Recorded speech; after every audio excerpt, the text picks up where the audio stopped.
Hi, I'm Glenn Theal, your host of Nature's Glenn, New to Dogs. Joining me is my ever-faithful companion, Lexus. During episodes of this series, I'll be exploring a number of common topics that new dog owners regularly face when they bring home their loving companion. I hope you'll find the subjects helpful and meaningful to you and your dog. Have you ever wondered what makes for a healthy diet? I sure have, and it can be challenging at the best of times, but it's even more so when it comes to the diets of our furry friends. With so many options and opinions swirling around, such as raw food, kibble, or home-cooked meals, it can be difficult to know which approach supports your dog's vitality and longevity best. So, let's go find out.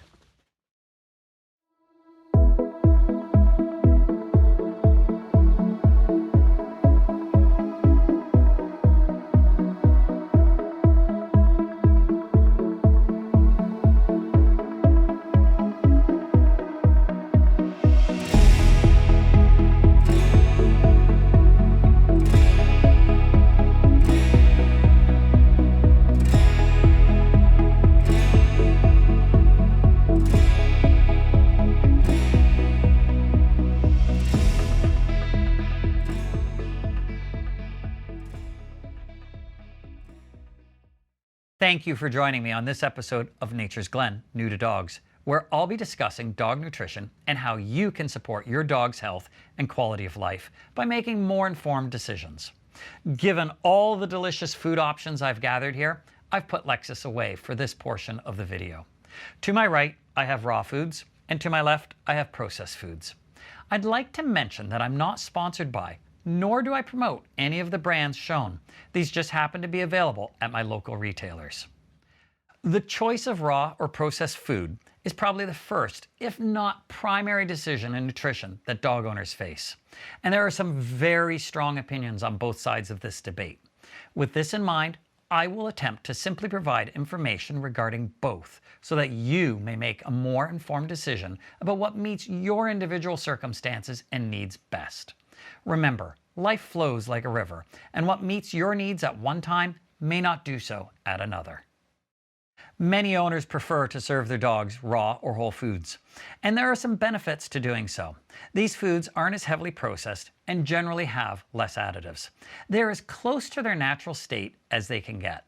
Aside from this, raw or whole food diets have been associated with lower incidence of allergies, improved oral hygiene, increased energy levels, and healthier skin and coats in dogs.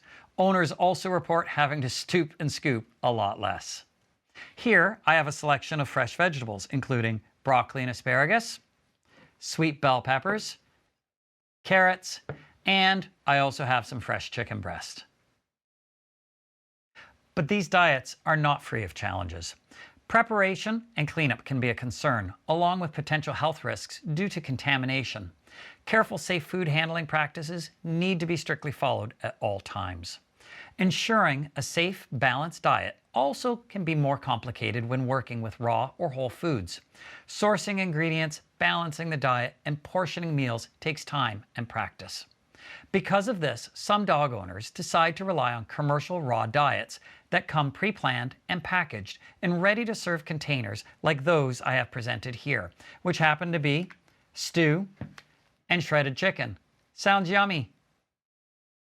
Although commercially available products can take away much of the work associated with raw or whole food diets, owners need to be cautious of brand reputation and quality control when choosing.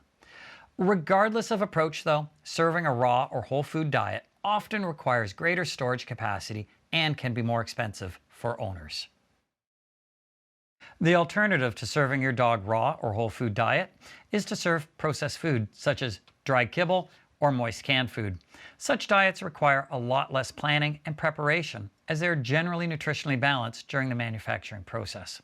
Cleanup is simplified and the risk of cross-contamination is also reduced. Because these products are sold in large bags or in cans, storage is easily accomplished and unit cost is more affordable. Here, I have a small bag of dried kibble and a couple cans of moist dog food. Easy to store and easy to serve. However, serving processed food does come with its own issues. The food production is managed commercially and often includes more additives and unwanted byproducts. Because of this, there's an increased chance of allergies, and quality control may be an issue. Dog owners should also be very aware that the U.S. Food and Drug Administration is investigating a potential link between certain processed pet foods and a type of heart disease called Canine Dilated Cardiomyopathy.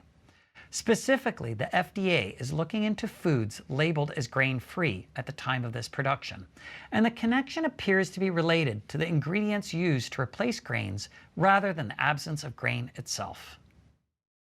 Whether you choose to provide a whole raw diet or a processed diet to your dog, it's important to ensure that the food given meets your dog's dietary needs based on age. When serving processed foods such as kibble, this is relatively easy as different product lines are specifically formulated for puppy, adult, and senior dogs. Some brands, as just shown, even specialize in providing product lines for different classes of dogs, such as sporting and working. Of course, sourcing ingredients for a whole raw diet for different age dogs will require more research and work, which some owners may enjoy and want. Whatever the case may be with your particular dog's diet, remember, the choice is yours and only you can make an informed decision that meets your and your dog's needs.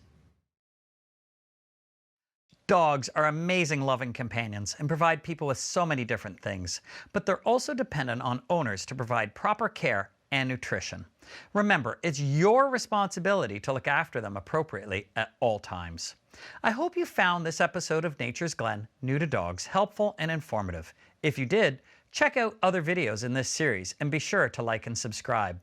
Lexus and I look forward to your joining us again to examine other common topics likely to be experienced by new dog owners. I think she's really looking forward to having some of that food we've been talking about. Take it. Until next time, be like a dog with two tails.